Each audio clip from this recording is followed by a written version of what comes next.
Welcome back बेटा। Kinetic energy के बारे में हम डिस्कस कर चुके हैं। नेक्स्ट टर्म है पोटेंशियल एनर्जी की। किसकी बेटा? Potential energy. पोटेंशियल। अब जो डिफरेंट टाइप ऑफ एनर्जी हमने डिस्कस की थी उसके अंदर डेफिनेशन हम ऑलरेडी डिस्कस कर चुके हैं। अब इसको डिटेल में पढ़ेंगे कि क्या पोटेंशियल एनर्जी होती है, कहां से फॉर्मूला निकलेगा, क्या फॉर्मूला निकलेगा। क्लियर है? तो आइए करते हैं स्टार्ट। अब पोटेंशियल एनर्जी की डेफिनेशन हमने ये की थी कि energy of a body due to its position और चेंज इन शेप। तो चेंज इन शेप और पोजीशन की वजह से जो बॉडी के अंदर जो एनर्जी होगी उसको बोलेंगे पोटेंशियल एनर्जी। मैं दोबारा से फिर रिपीट कर रहा हूं बेटा, लिख लो। The energy of a body due to its position and change in shape. कि अगर कोई बॉडी की पोजीशन ऐसी है कि वो कुछ काम कर दे, ठीक है, तो उसको बोलेंगे पोटेंशियल एनर्जी। उसकी शेप में चेंज हुआ, उस चेंज की वजह से वो कोई काम करने में अगर एबल है, उसकी एबिलिटी ऐसी हो जाती है कि वो कोई काम कर दे उस चेंज की वजह से, तो उस टाइम पे जो एनर्जी होगी उसको बोलेंगे पोटेंशियल एनर्जी। क्लियर है बेटा? तो डेफिनेशन आप लिख लोगे। उसके बाद देखो दो टाइप होंगे, दो मैंने यहाँ पे मेंशन कर दिया कि एक तो था फैक्टर कौन सा? पोजीशन। क्या था? पोजीशन। और दूसरा फैक्टर था क्या? Change in shape. Change in shape. तो पोजीशन मैंने बताया था, आपको एग्जांपल दिया था कि उस ऑब्जेक्ट को, मान लो ये ग्राउंड है, ठीक है, यहां पर ये मार्कर रखा हुआ है, ये कोई काम नहीं कर सकता, लेकिन अगर मैं इसको लिफ्ट कर दूं अबव द ग्राउंड और फिर इसको यहां से अगर ड्रॉप किया जाए तो नीचे गिरेगा, ठीक है, इसका जो वेट है वो कम है। क्लियर? लेकिन अगर कोई हैवी चीज हो, हैवी कोई बॉडी ऑब्जेक्ट हो, अगर उसको लिफ्ट करके, जैसे मैंने एग्जांपल दिया था, बिल्डिंग के ऊपर से एक स्टोन गिरता है तो वो कार को क्या करेगा? डैमेज करेगा। क्लियर? तो सेम वही है, पोजीशन में क्या हुआ, एक बॉडी को लिफ्ट किया और लिफ्ट से रिलेटेड क्या हुआ, ग्रेविटेशनल फोर्स के अगेंस्ट हम उस चीज को लिफ्ट करके लेके गए, ठीक है, तो इसको बोलते हैं, वो सिर्फ पोजीशन की वजह से जो बॉडी के अंदर जो एनर्जी है उसको बोलते हैं ग्रेविटेशनल पोटेंशियल एनर्जी। अब ये ग्रेविटेशनल क्यों आया, ये आपको समझ में आ गया होगा कि बॉडी को ऊपर लिफ्ट किया गया है, ऊपर उठाया गया है, तभी उसकी पोजीशन वो ऊपर आई, तो वहां से अगर वो नीचे गिरेगी तो वो क्या होगी? ब्रेक करेगी किसी चीज को। क्लियर है? या तो बिल्डिंग के ऊपर से गिरी तो नीचे जो भी चीज होगी उसको ब्रेक करेगी, विंडो आई तो विंडो को ब्रेक किया, ठीक है, किसी कार पे, व्हीकल में किसी और व्हीकल पे टकराई तो उसको ब्रेक करेगी। और वो नीचे किसकी वजह से आई? ग्रेविटेशनल फोर्स की वजह से आई। इसलिए उस एनर्जी को, उस फॉर्म ऑफ पोटेंशियल एनर्जी को नाम दिया गया ग्रेविटेशनल पोटेंशियल एनर्जी। फिर है चेंज इन शेप, यानी कि चेंज इन शेप की वजह से जो एनर्जी देखने को मिलेगी, तो चेंज इन शेप, हमने किसी ऑब्जेक्ट की शेप चेंज की और वो वापस उसी शेप में जा रही है, इनिशियल जो उसकी शेप थी पहले, तो उसको बोलते हैं इलास्टिसिटी। तो इस एनर्जी को बोलेंगे इलास्टिक, क्या बोलेंगे?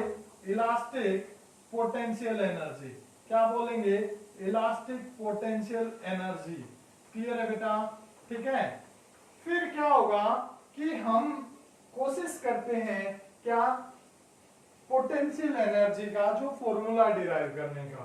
क्या फॉर्मूला डिराइव करते हैं इसको? फॉर्मूला। और वो कहां से आएगा? पोजीशन का मैंने एग्जांपल लिया, ठीक है, पोजीशन का एग्जांपल लेता हूं मैं। तो क्या हुआ, ये बिल्डिंग होगी, दोबारा से सेम एग्जांपल ले रहा हूं, यहां एक स्टोन मैंने लिफ्ट कर दिया, ठीक है, जिसका मास है m, इसके ऊपर ग्रेविटेशनल जो फोर्स है वो अप्लाई होगा, ठीक है, इसका मास हो गया m, यहां से इस पे लगी ग्रेविटी, ठीक है, तो इस ग्रेविटी लगी g, ठीक है, क्या हो गया जी। तो जो ग्रेविटेशनल फोर्स आया, क्या आया, ग्रेविटेशनल फोर्स, वो आया mg। क्या आया बेटा, mg। क्लियर है। अब ये हाइट मान ली मैंने h, कि ये हाइट है h, height of building, height of building वो होगी मेरी h। क्या होगी बेटा, h होगी। ठीक है।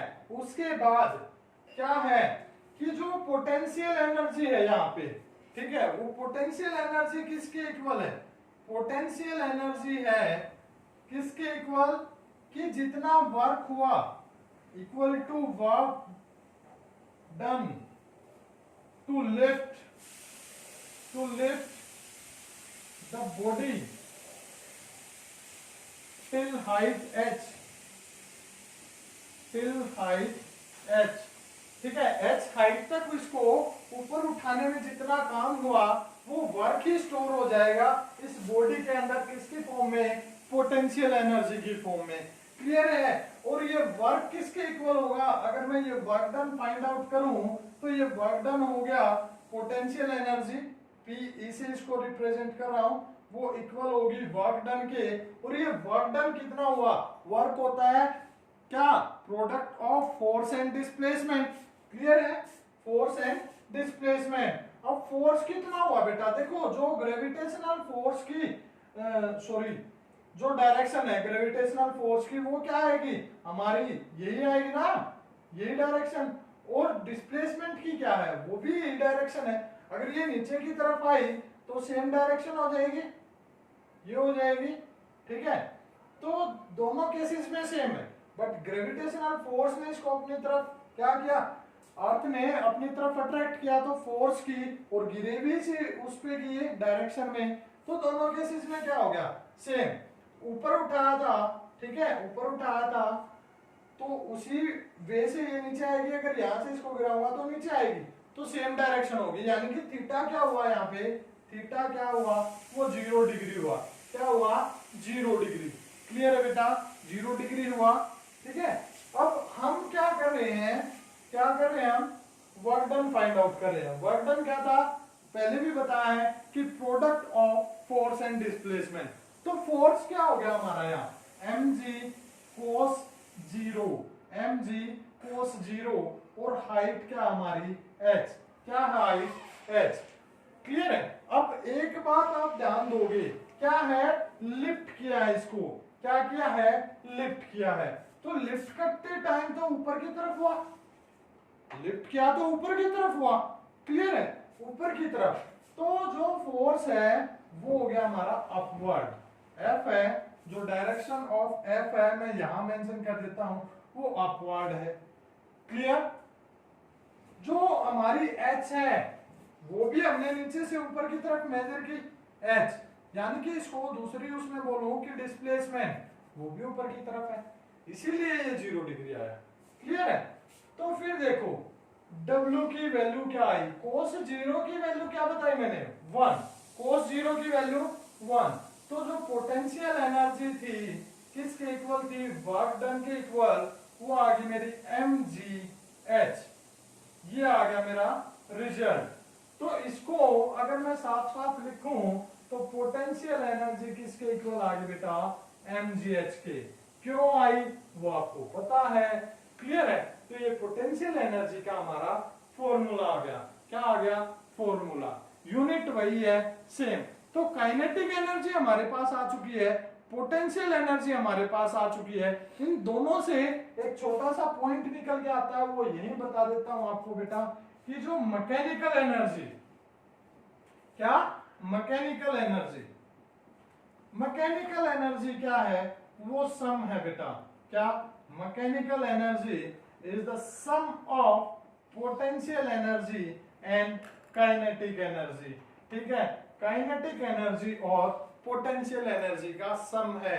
अगर काइनेटिक एनर्जी 0 हो जाए तो मैकेनिकल एनर्जी किसके इक्वल हो जाएगी, पोटेंशियल एनर्जी के। और पोटेंशियल एनर्जी अगर 0 हो जाए तो मैकेनिकल एनर्जी किसके इक्वल हो जाएगी, काइनेटिक एनर्जी के। क्लियर है।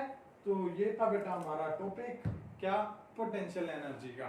Thank you, have a nice day.